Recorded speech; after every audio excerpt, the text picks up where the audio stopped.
అందరికీ నమస్కారం. అమ్మ భాష యూట్యూబ్ ఛానల్ వీక్షకులకి స్వాగతం. ఈరోజు మనం 9వ తరగతి తెలుగు వాచకంలోని శ్రీపాద సుబ్రహ్మణ్య శాస్త్రి గారు రచించినటువంటి నా చదువు అనే పాఠ్యాంశం గురించి తెలుసుకుందాం. ముందుగా ఈ పాఠం ఉద్దేశం. విద్య వలన వినయం, వినయం వలన పాత్రత కలుగుతుంది అనేది ఆర్షవాక్యం.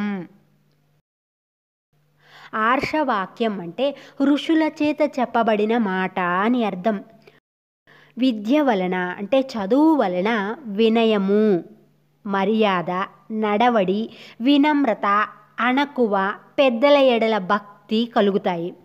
ఆ వినయం వలన యోగ్యత, అర్హత అనేవి కలుగుతాయి. అంటే విద్య వ్యక్తి అభివృద్ధితో పాటు సమాజాభివృద్ధికి తోడ్పడుతుంది. చదువు అనేది వ్యక్తి ప్రగతి సాధించటంతో పాటుగా, వ్యక్తి యొక్క అభివృద్ధితో పాటుగా ఈ సమాజం కూడా అభివృద్ధి చెందడానికి సహాయపడుతుంది. విద్యాభ్యాసం కోసం ఎంతోమంది ఎన్ని ఆటంకాలు వచ్చినా ఎదురీది వివిధ ప్రయత్నాలు చేసి సఫలీకృతులయ్యారు. అంటే చదువుకోవడం కోసం ఎంతోమంది మహానుభావులు ఎన్నో ఆటంకాలు, ఒడిదుడుకులు, ఇబ్బందులు వచ్చినా సరే వాటన్నింటినీ అధిగమించి అనేక ప్రయత్నాలు చేసి విజయాన్ని సాధించారు. ఉదాహరణకి శ్రీ అబ్దుల్ కలాం గారిని తీసుకోండి. ఆయన చాలా పేదరికంలో పుట్టారు. అయినా కూడా ఎన్నో కష్ట నష్టాల్ని ఓర్చుకుని ఆయన ఇష్టపడినటువంటి శాస్త్ర విజ్ఞాన రంగంలో ఎంతో అభివృద్ధిని సాధించి దేశానికి సేవ చేశారు. అంతేకాకుండా భారత రాష్ట్రపతి స్థాయికి ఎదిగారు. విద్యార్థులకు అలాంటి వ్యక్తుల అంటే మీకు అలాంటి గొప్ప వ్యక్తుల యొక్క జీవిత విశేషాలను తెలియజేసి వారి బాటలో నడిచేలా చూడడం, అంటే వారు పయనించినటువంటి దారిలో నడిచేలా చూడడం. పేదరికం అనేది, దారిద్ర్యం అనేది చదువుకి, అభివృద్ధికి ఏ విధమైనటువంటి అడ్డంకి కాదు అని తెలియజేస్తూ భారతదేశం యొక్క అభివృద్ధికి పాటుపడేలా చేయడమే ఈ పాఠ్యభాగం యొక్క ఉద్దేశం. ఈ పాఠం యొక్క నేపథ్యం. తెలుగులో వచన కవిత్వానికి పట్టం కట్టిన ప్రముఖ రచయితల్లో శ్రీపాద సుబ్రహ్మణ్య శాస్త్రి గారు అగ్రగణ్యులు. ఆధునిక తెలుగు కథకు గురజాడ బీజం వేస్తే తరువాతి కాలంలో శ్రీపాద వారు దానికి జవజీవాలు కలిగించారు. అంటే పూర్వకాలంలో ఏంటంటే తెలుగులో ఎక్కువగా పద్య కవిత్వానికి ప్రాధాన్యత ఉండేది. వచన కవిత్వానికి పట్టం కట్టినటువంటి ప్రముఖులలో, అంటే వచన కవిత్వానికి ప్రాధాన్యత తీసుకొచ్చినటువంటి ప్రధానమైనటువంటి రచయితల్లో శ్రీపాద సుబ్రహ్మణ్య శాస్త్రి గారు మొదటివారు, అగ్రగణ్యులు. ఆధునిక తెలుగు కథకు గురజాడ అప్పారావు గారు మొదలుపెట్టారు. అంటే దిద్దుబాటు అనే కథ ద్వారా ఆధునిక తెలుగు కథను గురజాడ వారు తీసుకొస్తే ఆ తరువాతి కాలంలో శ్రీపాద సుబ్రహ్మణ్య శాస్త్రి గారు ఆ తెలుగు కథకు జవజీవాలు కలిగించారు, ప్రాణం పోసి పరుగులు పెట్టేలా చేశారు. పద్య కవిత ప్రాభవానికి ఎదురొడ్డి తెలుగు సాహిత్యాన్ని ఆధునిక వచన రచన వైపుకు చేయి పట్టి నడిపించిన వైతాళికుడు శ్రీపాద. వైతాళికుడు అంటే మేలుకొలిపినవాడు అని అర్థం. పద్య కవిత్వం యొక్క వైభవానికి ఎదురుగా వెళ్ళి ఎదుర్కొని తెలుగు సాహిత్యాన్ని ఆధునిక వచన రచన వైపుకు నడిపించినటువంటి గొప్ప వ్యక్తి శ్రీపాద సుబ్రహ్మణ్య శాస్త్రి గారు. వీరు చక్కని తెలుగుదనంతో, చక్కని తెలుగువాని లక్షణంతో, గ్రామీణ నేపథ్యంతో, పల్లెటూరి వాతావరణంతో కథలు, కావ్యాలు రాయడంలో సిద్ధహస్తులు, నేర్పరులు. ఈయన తన చిన్నతనంలో చదువును సాగించిన తీరుకు ఒక ప్రత్యేకత ఉంది. నాడు తన విద్యాభ్యాసంలో ఎదురైనటువంటి సమస్యలు, వాటిని తాను అధిగమించినటువంటి విధానము నేటి తరానికి మార్గదర్శకం. శ్రీపాద గారు తన చిన్ననాటి సామాజిక స్థితిగతులను, అంటే తన చిన్ననాడు ఉన్నటువంటి పరిస్థితులను అవకాశాలుగా మార్చుకొని రచయితగా, కవిగా ఎదిగిన తీరును తన ఆత్మకథలో వివరించారు. తాను రాసుకున్నటువంటి ఆత్మకథ పేరు అనుభవాలు జ్ఞాపకాలును. అందులో తన బాల్యం, అంటే తన చిన్నతనం, విద్యాభ్యాసం గురించి, తన చదువు గురించి తెలిపే నేపథ్యంలోనిదే ఈ ప్రస్తుత మన పాఠ్యాంశం. ఈ పాఠం యొక్క ప్రక్రియ, అంటే రచనా విధానము ఆత్మకథ లేదా స్వీయ చరిత్ర. వ్యక్తి తన జీవిత అనుభవాలు, అభిప్రాయాలను కలబోసి తనకు తానే రాసుకునే సాహితీ ప్రక్రియ ఆత్మకథ.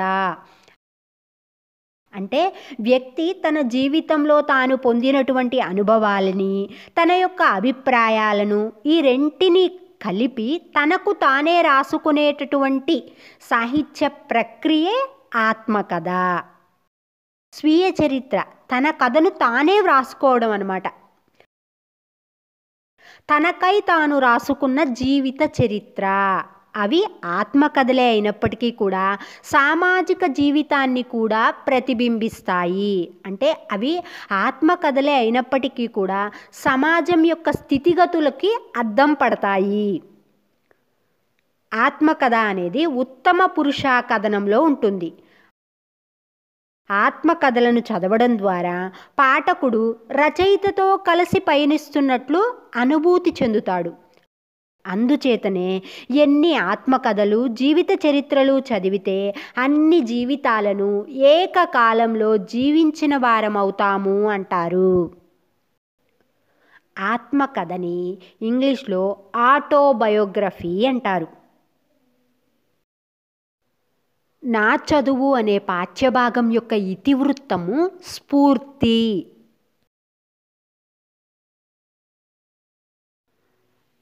రచయిత్ర పరిచయం.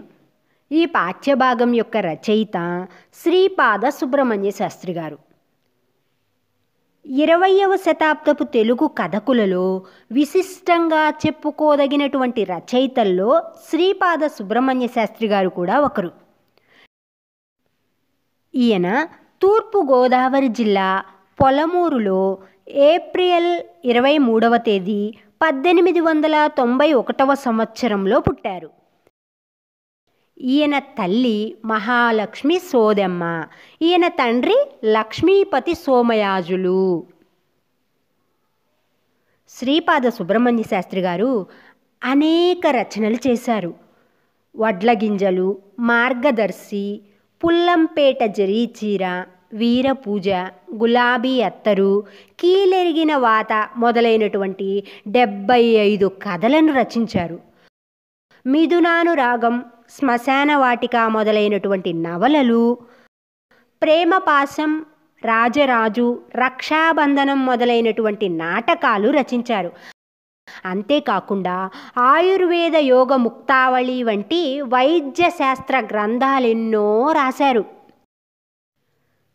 శ్రీపాద సుబ్రహ్మణ్య శాస్త్రి గారు ఎన్నో అవధానాలు చేసి 1956లో కనకాభిషేకం అందుకున్నారు. శ్రీపాద వారి వచనము తెలుగువారికి, తెలుగుతనానికి నారాయణ కవచము అని శ్లాఘించారు, కీర్తించారు మల్లాది రామకృష్ణ శాస్త్రి గారు. నా చదువు అనే ప్రస్తుత మన పాఠ్యభాగం శ్రీపాద వారి స్వీయ చరిత్ర, అనుభవాలు జ్ఞాపకాలును నుంచి ఎంపిక చేసినటువంటి కొన్ని సన్నివేశాలు లేదా సంఘటనల ఆధారంగా రూపొందింది. శ్రీపాద సుబ్రహ్మణ్య శాస్త్రి గారు 1961వ సంవత్సరం ఫిబ్రవరి 25వ తేదీన రాజమహేంద్రవరంలో మరణించారు. నా చదువు. తెనుగు జాతి కొత్త కొత్త వీధుల్లో ముందంజ వేయాల్సిన యుగ సంధిది. నా జీవిత రహస్యాలు కొన్ని ప్రకటించడం వలన తమ అంతస్తు ఏమాత్రం పెరుగుతుందో, తమ పూనిక ఏమాత్రం సఫలమవుతుందో నేను చెప్పలేను. అయితే గతాన్ని పరిశోధించుకొని, వర్తమానాన్ని సమన్వయించుకొని, భవిష్యత్తు నిర్ధారణగా నిరూపించుకోవడం, అందుకు తగిన ప్రణాళిక వేసుకొని జాతిని ఆ మార్గాన నడిపించడం మనందరి ముఖ్య విధి. దీనికి ప్రతి వ్యక్తికి ఏదో ఒక విద్య లేదా ఏదో ఒక కళ ఉపయోగపడుతూనే ఉంటాయి. అవి తమ లక్ష్యం కోసం, తన ప్రాప్యం కోసం ప్రవర్తమానమవుతూనే ఉంటాయి. శ్రీపాద సుబ్రహ్మణ్య శాస్త్రి గారు ఈ పేరాలో ఈ విధంగా చెప్తున్నారు. యుగ సంధి అంటే 2 యుగాల మధ్య సమయం అని అర్థం. తెలుగు జాతి కొత్త కొత్త వీధుల్లో ముందడుగు వేయాల్సినటువంటి యుగ సంధి అంటున్నారు. అంటే ఒక పక్క పాత సంప్రదాయాలు మనల్ని వెనక్కి లాగుతూ ఉంటే, మరో పక్క పాశ్చాత్య నాగరికత ఆకర్షిస్తూ ఉన్న సమయం. ఆయన యొక్క జీవితంలో దాచదగినటువంటి కొన్ని విషయాలు చెప్పడం వలన వ్యక్తుల యొక్క అంతస్తు, గౌరవం ఏమాత్రం పెరుగుతుందో, వ్యక్తుల యొక్క ప్రయత్నం ఏమాత్రం విజయం అవుతుందో నేను చెప్పలేను అంటున్నారు. అయితే ఏంటంటే ప్రతి వ్యక్తి కూడా తన గతాన్ని పరిశోధించుకోవాలి, అంటే తన గతాన్ని బాగా విమర్శించుకోవాలి, తెలుసుకోవాలి.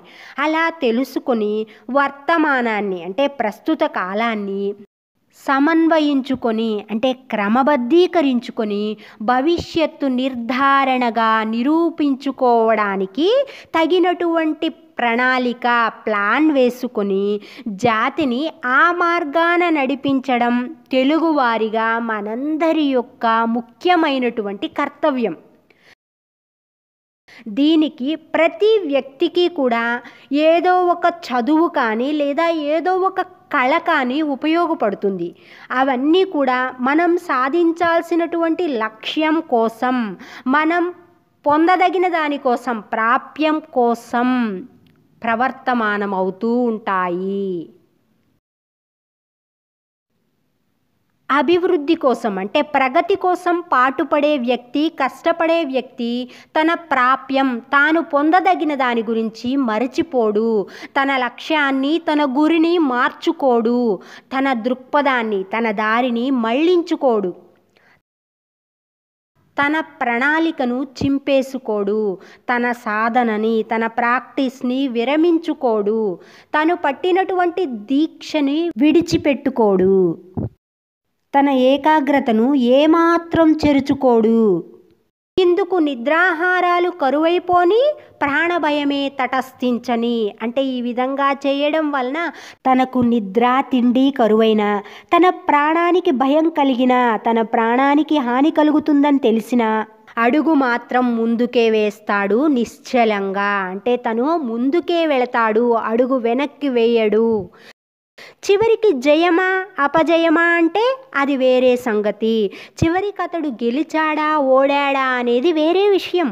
కానీ సంకల్పం, నిశ్చయం, సహనం, దీక్ష, ఏకాగ్రత ఇవి అతని ప్రతి అడుగులో, ప్రతి కదలికలో అచ్చుకట్టి ఉంటాయి. అంటే ఒక పని చెయ్యాలి అనేటటువంటి ఆలోచన, సంకల్పం, దీన్నే ఇంటెన్షన్ అంటాం, అది ఉంటుంది అతనిలో.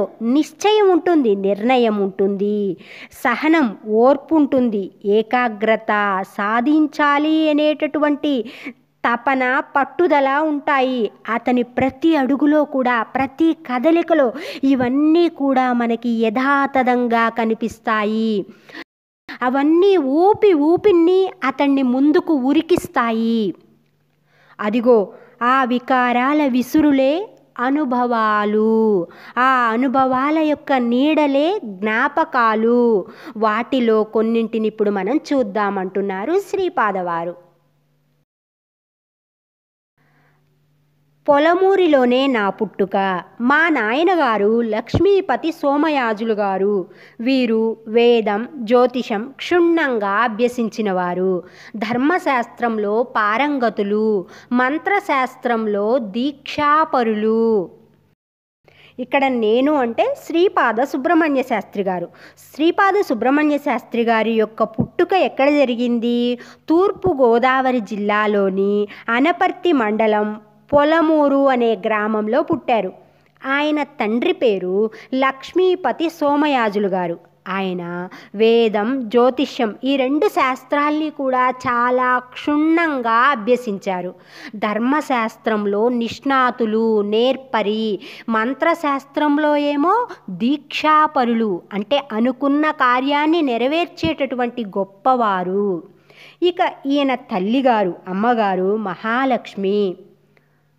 శ్రీపాద సుబ్రహ్మణ్య శాస్త్రి గారి బాల్యం అంతా కూడా పొలమూరు అనేటటువంటి గ్రామంలోనే గడిచింది.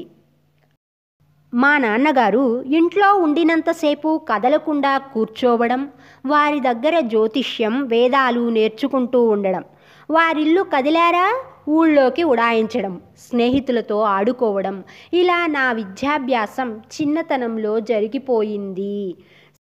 ఇప్పటి పిల్లల్లాగే ఇప్పుడు కూడా మీరు మీ నాన్న ఇంట్లో ఉన్నంతసేపు కూడా కదలకుండా కూర్చుంటారు, కొంత సమయం చదువుకుంటారు. అలాగే శ్రీపాద వారు కూడా వాళ్ళ నాన్నగారు ఇంట్లో ఉన్నంతసేపు కూడా చక్కగా కదలకుండా కూర్చొని వాళ్ళ నాన్నగారి దగ్గర జ్యోతిష్ శాస్త్రాన్ని, వేదాన్ని నేర్చుకుంటూ ఉండేవారట. వాళ్ళ నాన్నగారు అలా ఇల్లు కదిలారో లేదో, అంటే ఇంటి నుండి బయటకు వెళ్ళగానే ఈయన ఊళ్ళోకి పరుగు పెట్టేవారు, వెళ్ళిపోయేవారు, స్నేహితులతో కలిసి ఆడుకునేవారు. ఈ విధంగా ఆయన యొక్క చదువు చిన్నతనంలో జరిగింది అంటున్నారు. శ్రీపాద వారి విద్యాభ్యాసంలో భాగంగా కావ్యపాఠం కోసం పొరుగురుకు తప్పనిసరిగా వెళ్ళవలసి వచ్చింది. పొరుగురు అంటే పక్క గ్రామం, పక్క ఊరికి. శ్రీపాద వారికి వారి అమ్మగారి దగ్గర చాలా గారాబం అంట. అలాగే వాళ్ళ పెద్దన్న గారి దగ్గరేమో అతి చనువు ఉంది. ఊరి నిండా ఏమో స్నేహితులు ఉన్నారు. సహజంగానే శ్రీపాద సుబ్రహ్మణ్య శాస్త్రి గారికి ఆటలంటే చాలా ఇష్టం, మిక్కిలి మక్కువ. ఈయన సంగతి ఇలా ఉంటే వాళ్ళ కుటుంబం ఏంటంటే తరచుగా ఎక్కువగా ఆ ఊరు ఈ ఊరు వెళుతూ ఉండేదన్నమాట. ఇన్ని కారణాల వల్ల ఇంట్లో శ్రీపాద వారికి సాహిత్యం అబ్బదు, సాహిత్యం అలవడదు అనేటటువంటి ఉద్దేశంతో పొరుగురు వెళ్ళాలి అనే నిర్ధారణ చేశారు శ్రీపాద వారి తండ్రి గారైనటువంటి లక్ష్మీపతి సోమయాజులు గారు. ఈయన తండ్రి గారు పొరుగురు వెళ్ళాలి అని నిర్ధారణ చేశారు. అయినప్పటికీ కూడా కొంచెం కూడా భయం లేదు శ్రీపాద వారికి. ఎందుకంటే ఆయన 2 దినాల్లోనే, 2 రోజుల్లోనే ఆ ఊరిలో ఆయన వయస్సుగాళ్లతో జత కట్టేసుకోగలడు, ఆడుకోగలడు, కలిసిపోగలడు. కాబట్టే ఆయనకు పొరుగుళ్ళంటే భయం లేదు. కానీ ఆయన తల్లి మహాలక్ష్మికి మాత్రం ఆయన్ని పొరుగుళ్ళు పంపడం ఇష్టం లేదు. చదువు కోసమే అయినప్పటికీ కూడా ఆ వయస్సులో, ఆ స్థితిలో శ్రీపాద సుబ్రహ్మణ్య శాస్త్రి పొరుగుళ్ళు వెళ్ళడం ఏమాత్రం ఇష్టం లేదు ఆయన తల్లిగారికి.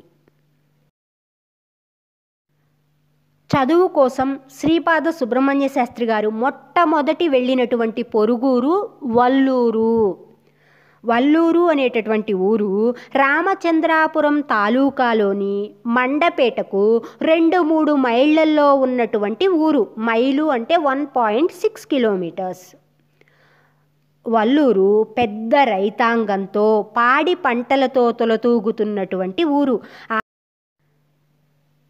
పొలమూరు గ్రామంలో శ్రీపాద వారికి విద్య నేర్పేటటువంటి గురువు గారి పేరు గుంటూరి సీతారామశాస్త్రి గారు. ఈయన స్వగ్రామం అంటే సొంత ఊరు జల్లిసీమలో మోగళ్ళు. వీరిని తమకు సాహిత్య విద్యను నేర్పాలి అని కోరి వల్లూరు నివాసులు సంవత్సరానికింత పైకం చెల్లిస్తూ, అంటే సంవత్సరానికింత అని డబ్బు చెల్లిస్తూ తమ ఊరిలో నిలుపుకున్నారు. వల్లూరు గ్రామం పాడి పంటలతో ఉంది, పెద్ద రైతాంగంతో ఉంది అని చెప్పుకున్నాం. ఈ గ్రామస్తులందరికీ కూడా ఏంటంటే చదువు యొక్క గొప్పతనం తెలుసు. కాబట్టే వీళ్ళు గుంటూరు సీతారామశాస్త్రి గారిని వారి ఊరి పిల్లలకు సాహిత్యం నేర్పమని పెట్టుకున్నారు. వీరి గురువుగారు గుంటూరు సీతారామ శాస్త్రి గారు తమ శిష్యులందరిలో కూడా శ్రీపాద సుబ్రహ్మణ్య శాస్త్రి గారికే అగ్రతాంబూలం ఇచ్చారు, మొదటి ప్రాధాన్యతనిచ్చారు.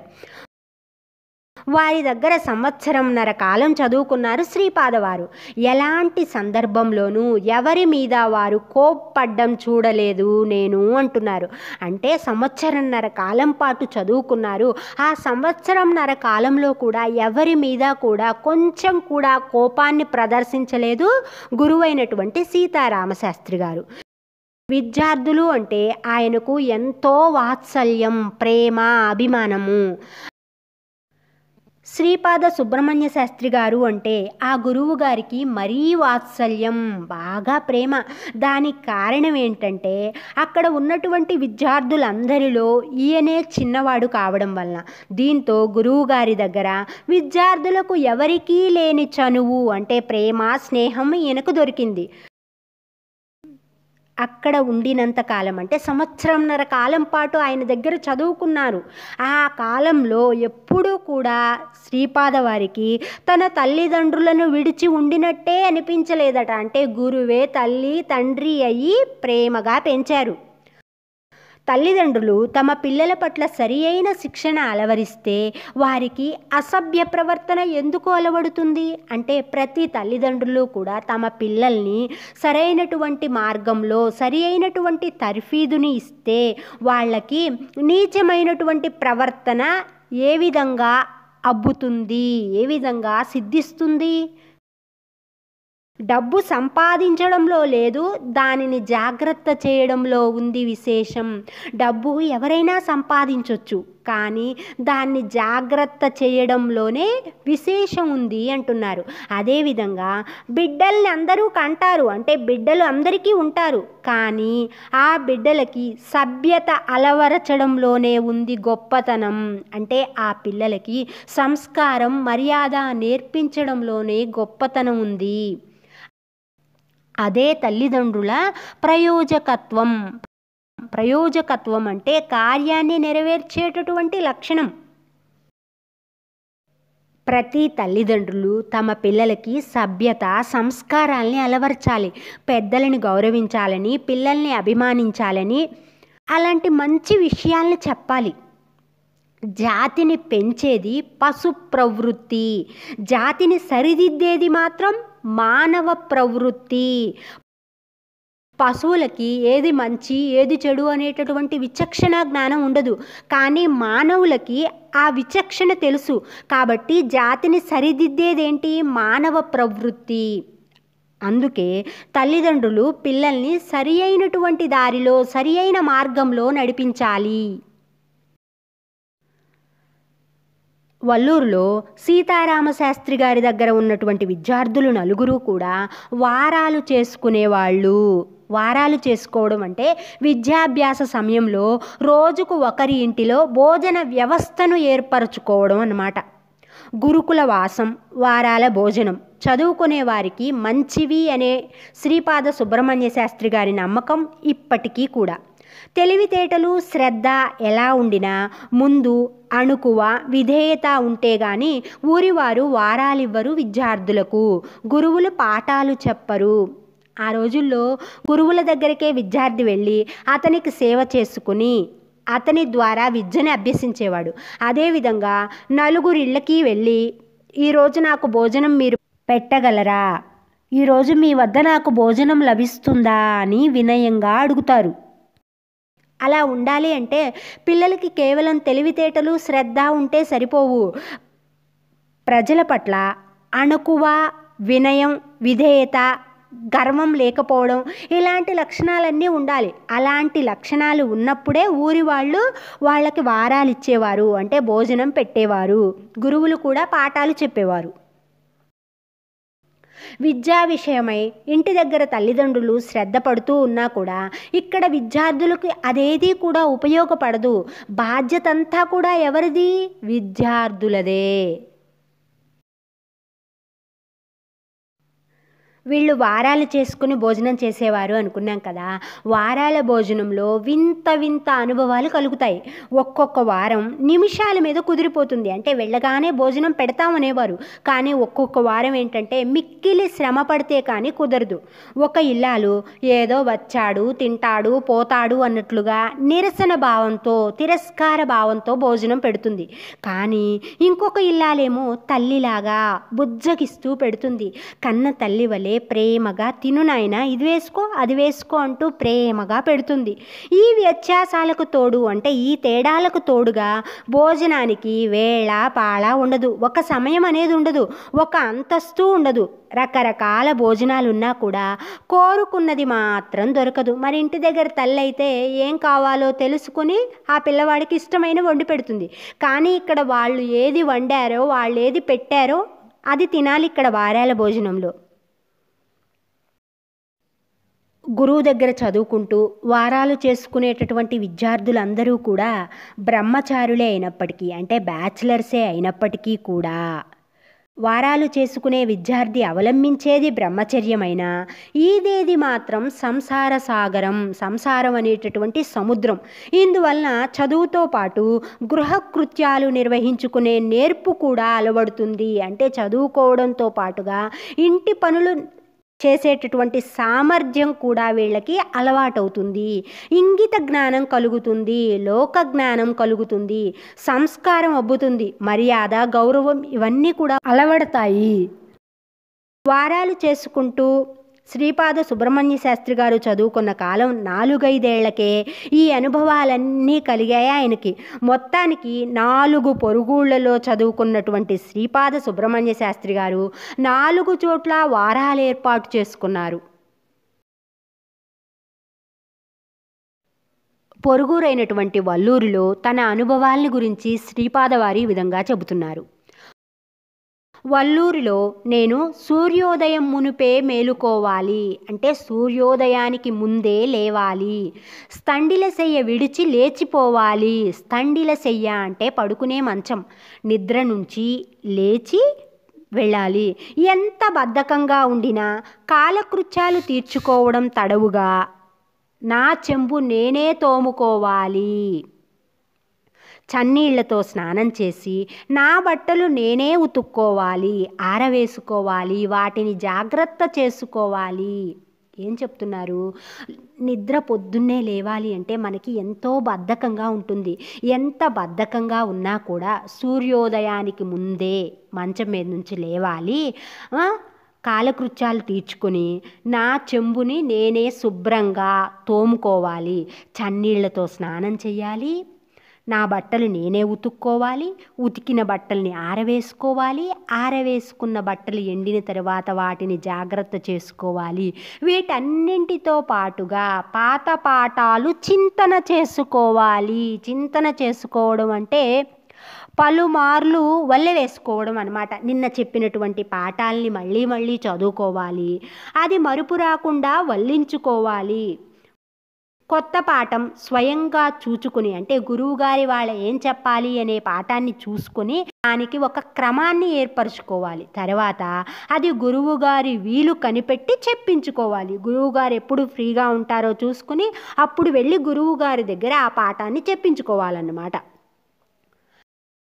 స్త్రీలు వంట ప్రయత్నాలు ప్రారంభించక పూర్వమే వెళ్ళి వారం చెప్పుకోవాలి. మరి వారాల చేసుకొని భోజనం చేసేవాళ్ళు కదా, కాబట్టి వారం చెప్పుకోవాలి అంటే ఇంటికి వెళ్ళి ఆ ఇంటి మహిళ వండక ముందే ఈరోజు నేను మీ ఇంటికి భోజనానికి రావచ్చా అని అడిగి ఆమె అనుమతితో వెళ్ళాలి.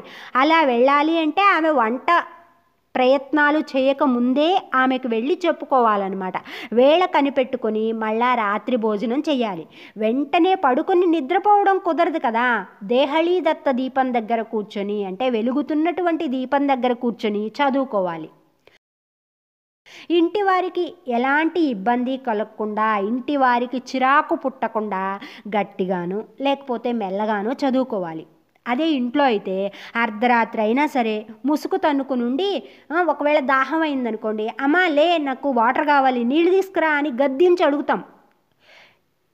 ముసుగు తన్నుకునే ఉండి అమ్మను లేపి గద్దించి తెమ్మనొచ్చు.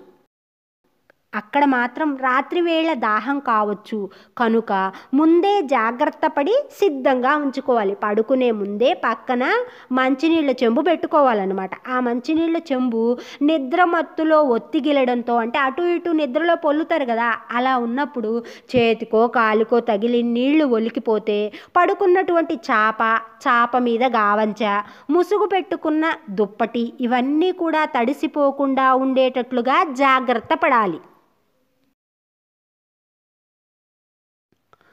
ఇలా రాత్రివేళ ఎన్ని అవాంతరాలున్నా, ఎన్ని ఆటంకాలు ఉన్నా ఉదయం చెప్పుకున్న కొత్త పాఠాన్ని వల్లించుకోవడానికి మధ్యాహ్నం వేళ తడవుగా పోయి దేవాలయం గోపురం పై అంతస్తులో కూర్చునేవాడు శ్రీపాద సుబ్రహ్మణ్య శాస్త్రి. ఏమిటో కలలు కంటూ ఆయన చదువుకు, ఆయన కలలకు, ఆయన కల్పనలకు అంటే ఊహలకు వేదిక ఏంటి అంటే ఆ గోపురమే.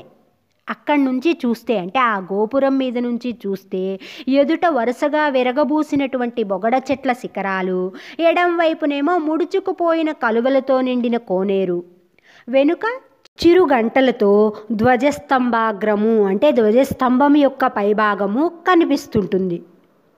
మిలమిలా మెరిసే పసిడి కుండలతో దేవాలయ శిఖరం కూడా కనిపిస్తుందట. కుడివైపున చేతికి అందేట్టు నిండైనటువంటి గెలలతో అలరించే కొబ్బరి చెట్ల తలలు. ఇలా ఆ పరిసరాలు చదువుకి అనుకూలంగా ఉండేవి. దీనికి సాయంగా అక్కడ 4 వైపుల నుంచి కూడా కమ్మని గాలి రివ్వున వీచేది. మంచి గాలి వేగంగా వీచేదట. మధ్య మధ్య మాత్రం గబ్బిలాల కంపుతో కలుషితమయ్యేది. ఆ మంచి గాలి కాస్త అప్పుడప్పుడు మధ్య మధ్యలో గబ్బిలాల చెడు వాసనతో కలుషితమయ్యేది. ఆయన పఠనానికి రచనకు అనుకూలమైనటువంటి ఆ గోపురం దిగడము అంటే శ్రీపాద వారికి ఎంతో బాధగా ఉండేదట. కానీ సూర్యాస్తమయం కాగానే దిగక తప్పేది కాదు. వల్లూరులో ప్రవేశించడం మరో ప్రపంచాన పడ్డట్టయింది శ్రీపాద సుబ్రహ్మణ్య శాస్త్రి గారికి. వల్లూరు వెళ్ళగానే ఆయనకు చదువు రాసాగింది. చదువు బాగా రావడం మొదలైంది. ఎక్కడికి పడితే అక్కడికి వెళ్ళి జయించుకురాగలను, గెలుచుకురాగలను అనేటటువంటి ధైర్యం కలగజొచ్చింది. ధైర్యం వచ్చింది. జీవన సరణిలో, జీవన విధానంలో స్పష్టమైనటువంటి మార్పు ప్రారంభమైంది. అంటే ఏంటంటే శ్రీపాద సుబ్రహ్మణ్య శాస్త్రి గారికి నేను ఎక్కడికి వెళ్ళినా దేన్నైనా సాధించగలను అనే నమ్మకం వచ్చింది. దానితో పాటుగా ఆయన జీవన విధానంలో కూడా మార్పు వచ్చింది. నిజమే, పొరుగురులో ఉండడం వల్ల కలిగే మార్పది. స్వగ్రామంలో అంటే సొంత ఊరిలో ఉంటే అది సంభవించదు, కలగదు. జీవితం రసవంతం కాదు. ఆనందం అన్నది అనుభవానికి రాదు. ఎందుకు? అన్ని సమయానికి అనుకూలంగా ఉండేవి కాబట్టి అందులో ఆయన సాధించింది ఏమీ లేదు. ఇక్కడ గురువు గారిని ప్రసన్నం చేసుకుని విద్య నేర్చుకోవాలి, వారాల దగ్గర ఇల్లాలిని మంచిగా అడిగి వారాలు పొందాలి, వాళ్ళు ఏది పెట్టినా తినాలి, వాళ్ళకి అనుకూలంగా ఉండాలి, లోకజ్ఞానం వస్తుంది. ఇలా ఇవన్నీ సాధించాలి అంటే పొరుగురు వెళ్ళారు కాబట్టే ఆయన సాధించారు. 13 సంవత్సరాల వయస్సుకే ఇలాంటి అనుభవం రావడం శ్రీపాద వారు తన అదృష్టంగా భావించారు. కనిపించని దివ్యశక్తిగా భావించారనమాట. పొరుగురులోనే ఇలాంటిది తటస్థపడితే అంటే ఆయన ఆలోచనలు ఎలా ఉన్నాయి? పక్క గ్రామానికి పొరుగురికి వెళితేనే ఇంతటిది అదృష్టం నాకు వచ్చింది, మరి జిల్లా దాటి వెళితే, అదే రాష్ట్రాన్ని దాటి దేశాన్ని దాటి వెళితే, ఖండానికి ఖండమే దాటి వెళితే అంటే విదేశాలకే వెళితే, ఇలా వెళ్ళడం అంటే ఏంటంటే ఆ వెళ్ళిన చోటు చదువుకోవడమో లేదా ఏదో వృత్తి చేయడమో సాగించాలి. అంటే జిల్లా, రాష్ట్రం, దేశం, ఖండం ఇలా దాటాలి అంటే దేనికోసం? ఏదో కాలక్షేపానికి చూసి రావడం కోసం కాదు. చదువు కోసమైనా వెళ్ళాలి, లేదా ఏదైనా వృత్తి ఉద్యోగం కోసమైనా వెళ్ళాలి. అది ఎలా అంటే భారత రణక్షేత్రంలో అర్జునుడికి కలిగిన విశ్వరూప సందర్శనంలా. అప్పుడే మనిషి కర్తవ్యం వైపు నడవగలుగుతాడు. శ్రీపాద వారు ఎంత చక్కని విషయాలు చెప్తున్నారో ఒకసారి శ్రద్ధగా గమనించండి. రణక్షేత్రం అంటే యుద్ధభూమి. భారతంలో పాండవులకి కౌరవులకి మధ్య జరిగినటువంటి యుద్ధమే కురుక్షేత్ర యుద్ధం. ఆ కురుక్షేత్ర యుద్ధం జరిగే సమయంలో అర్జునుడు శ్రీకృష్ణునితో, ఈ యుద్ధంలో నేను చంపేది, మరణించేది ఎవరు? నా సోదర సమానుల్ని, నా తండ్రి సమానుల్ని, నా గురువుల్ని, కాబట్టి నేను యుద్ధం చేయను అంటాడు. అప్పుడు రథసారథిగా ఉన్నటువంటి శ్రీకృష్ణుడు ఏం చెబుతాడు?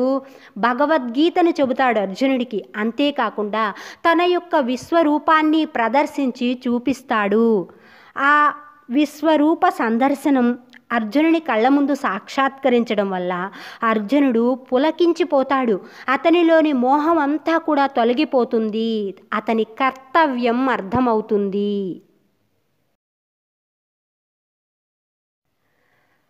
ఇంకా ఈ విధంగా చెప్తున్నారు శ్రీపాదువారు.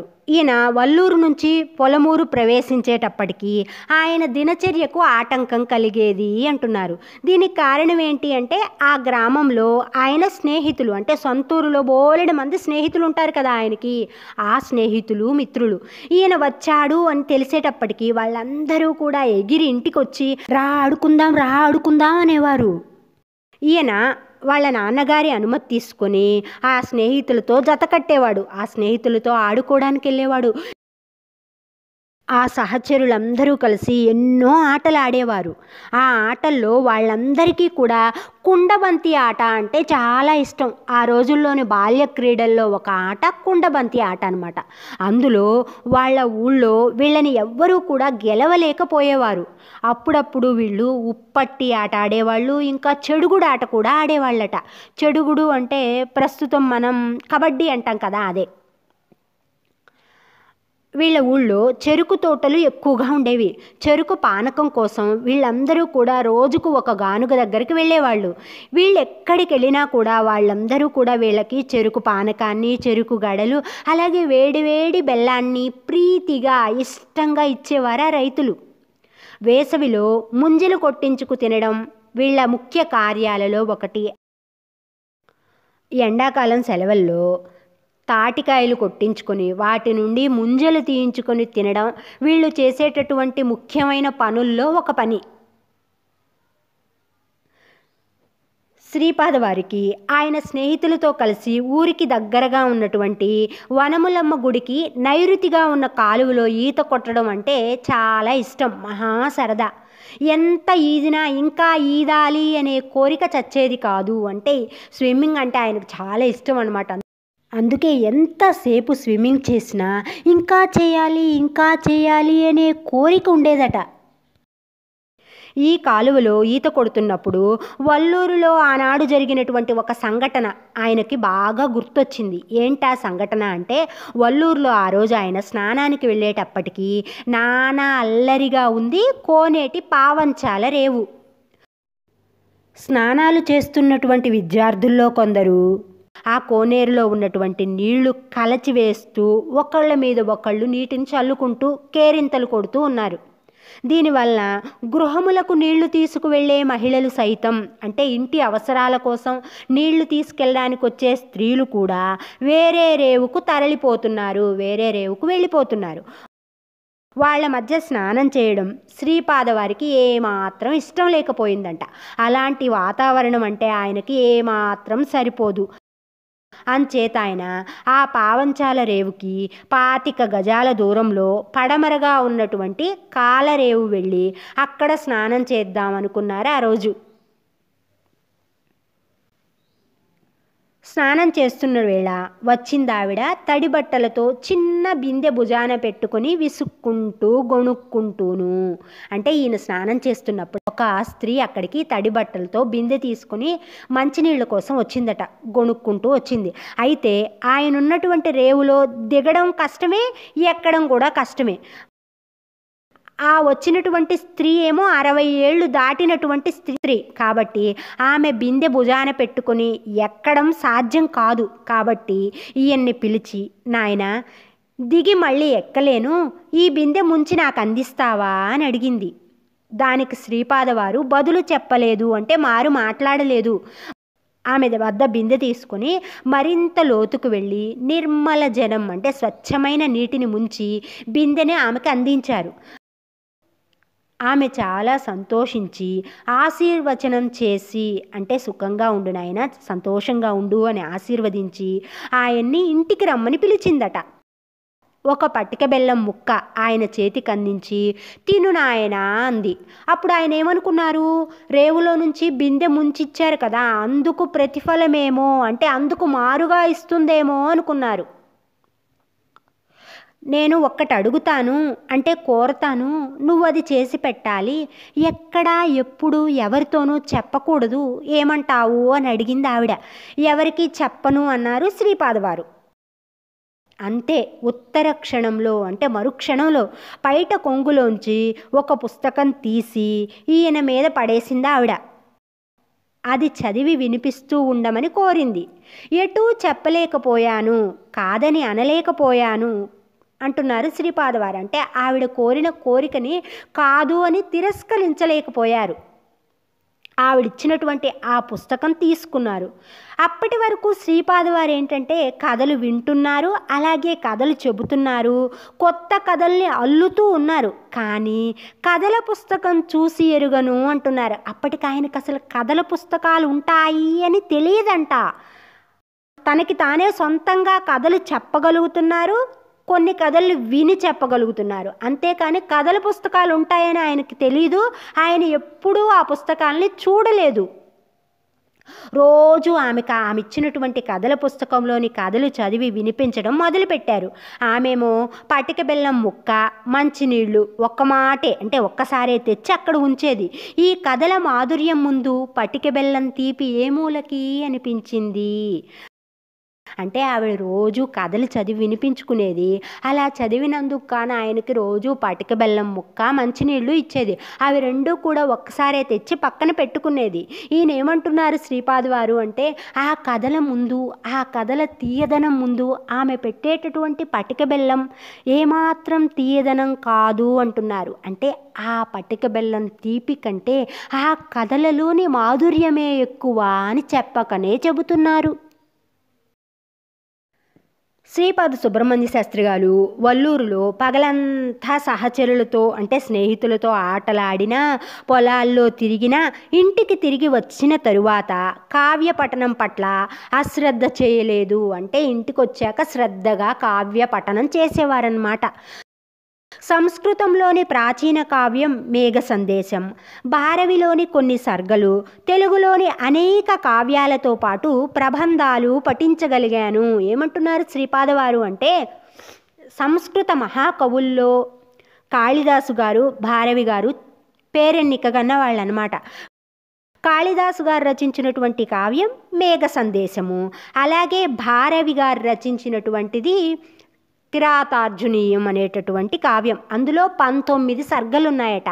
మేఘ సందేశము అలాగే కిరాతార్జునీయంలోని కొన్ని సర్గలు, తెలుగులోని అనేకమైనటువంటి కావ్యాలతో పాటుగా ప్రబంధాలు కూడా ఈయన చదివారు. కాళిదాసు రచనల్లోనూ సంస్కృత సాహిత్యంలోనూ విశిష్టమైన స్థానాన్ని కలిగినటువంటిది మేఘ సందేశం.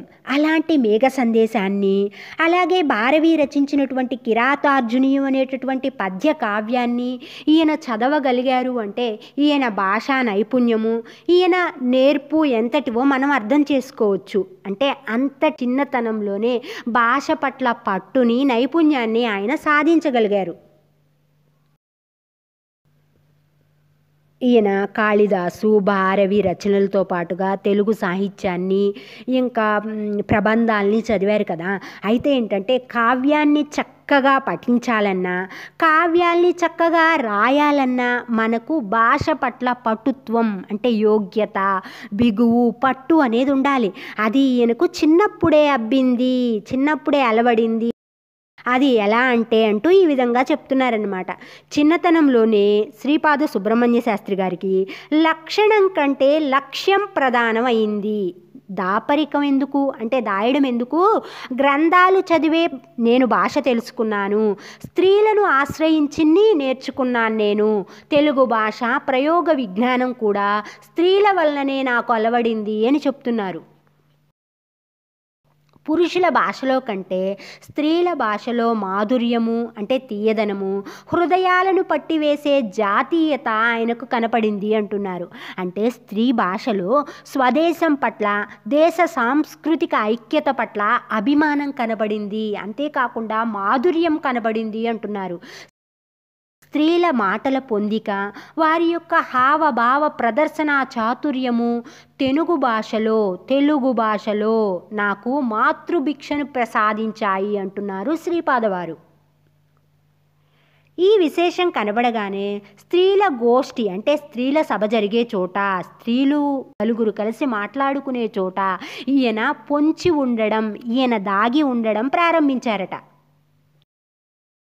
భోజనాలయ్యి ఇళ్ళు సర్దుకోవడం కూడా అయ్యాక తటవర్తి సుబ్బమ్మ గారు, మైలవరపు జోగమ్మ గారు, అలాగే బుద్ధవరపు సీతమ్మ గారు శ్రీపాద సుబ్రహ్మణ్య శాస్త్రి గారి ఇంటికి వచ్చి వాళ్ళ అమ్మగారితో గోష్ఠి జరిపేవారట. దాట్ల దివాకర్ రాజు గారి భార్య బుచ్చి వెంకయ్యమ్మ గారును కలిసేవారు ఆ గోష్ఠిలో. ఈ విధంగా ఆ స్త్రీలందరూ కూడా ఒక చోట చేరి గోష్ఠి జరిపేవారు.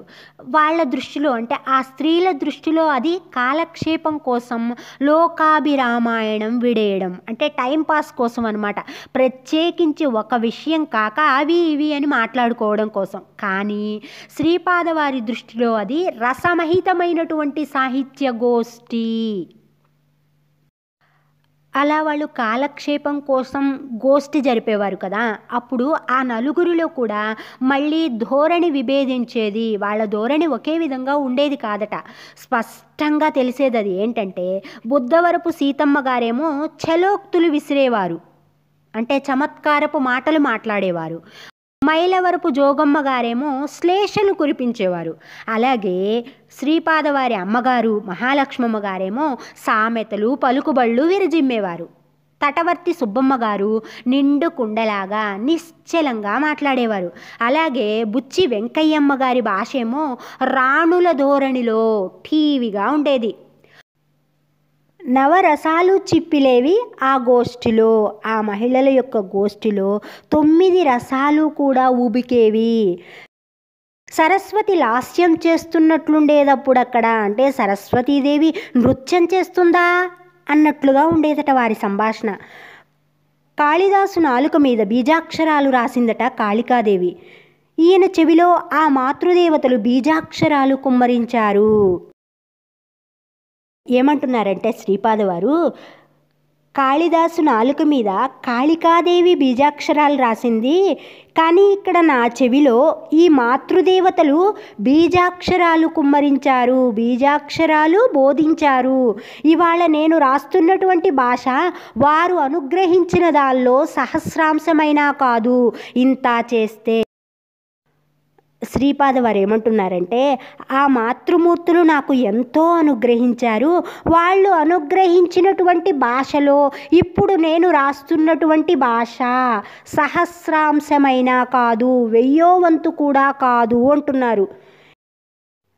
ఇలాగ నేను వారే కాదు, నలుగురు స్త్రీలు ఎక్కడ మాట్లాడుకుంటున్నా, అంటే నా మాతృమూర్తులే కాదు, ఎక్కడ నలుగురు స్త్రీలు కూడి మాట్లాడుకుంటున్నా కూడా వింటూ ఉండిపోయేవాణ్ణి. జాతీయమైన తెలుగు భాష కావాలి అంటే స్త్రీల దగ్గరే నేర్చుకోవాలి అంటున్నారు. ఏది ఏమైనా చదువు అనేది మనిషికి పరిజ్ఞానం ఇచ్చే సాధనం. అంటే విద్య అనేది మనిషికి జ్ఞానాన్ని ఇచ్చేటటువంటి పరికరం. ఇది జీవితం గడిచే కొద్దీ, అనుభవం పెరిగే కొద్దీ బలపడుతుంది. కష్టాలను సుఖాలుగా మారుస్తుంది, దుఃఖాన్ని సంతోషంగా తేల్చేస్తుంది, యాతనను సుఖంగా పరిణమింపజేస్తుంది. ఇంకా ఏం చెప్తున్నారు, చదువు అనేది మనిషికి జ్ఞానాన్ని ఇస్తుంది అంటున్నారు. అది మనకి విద్యార్థి దశలో ఉన్నప్పుడు అర్థం కాదనమాట. జీవితం గడిచిన తరువాత, కొంత అనుభవం పెరిగిన తరువాత మనకు ఆ విషయం అర్థమవుతుంది. చదువుకోవడం వల్ల కష్టాలు సుఖాలుగా మారతాయి, మనకు ఉన్నటువంటి బాధలన్నీ కూడా సంతోషాలుగా మారతాయి, కష్టం సుఖంగా మారుతుంది. కాబట్టే అందరూ కూడా చదువుకోవాలి, చదవాలి. ఇంకా ఏమంటున్నారంటే శ్రీపాద సుబ్రహ్మణ్య శాస్త్రి గారు, నా కావ్య పఠనాన్ని రచనగా మలుచుకున్నాను. నేను నా వంతు చేయవలసినది ఏదో ఉంది అని గ్రహించాను. అందుకు సాహిత్య రచనే సాధనం కాగలదు అని నా నమ్మకం. అందుకే అటువైపు అడుగులు పడ్డాయి అంటున్నారు. అంటే నేను ఎన్నో కావ్యాల్ని చదివాను. ఆ కావ్య పఠనం మూలంగా నేను రచనలు చేయడం నేర్చుకున్నాను. నా వంతుగా ఈ సమాజానికి ఏదో ఒకటి చేయాలి అనుకున్నాను. అందుకుగాను నేను సాహిత్య రచనని కావించాను, సాహిత్య రచనల్ని చేశాను, ఈ సమాజానికి అందించాను. సాహిత్యం వైపుగా నా అడుగులు పడ్డాయి అంటున్నారు. అలాగే ప్రతి ఒక్కరూ కూడా తెలుసుకోవాలి, నేను చదువుకోవాలి, ఆ తర్వాత నా వంతుగా ఈ సమాజానికి ఈ దేశానికి ఏం చేయాలి అనేది నిర్ణయించుకోవాలి, అటువైపుగా పయనించాలి, అడుగులు వేయాలి. ఈ పాఠం ఇంతటితో ముగిసింది. మరో వీడియోలో మళ్ళీ కలుద్దాం. ధన్యవాదాలు.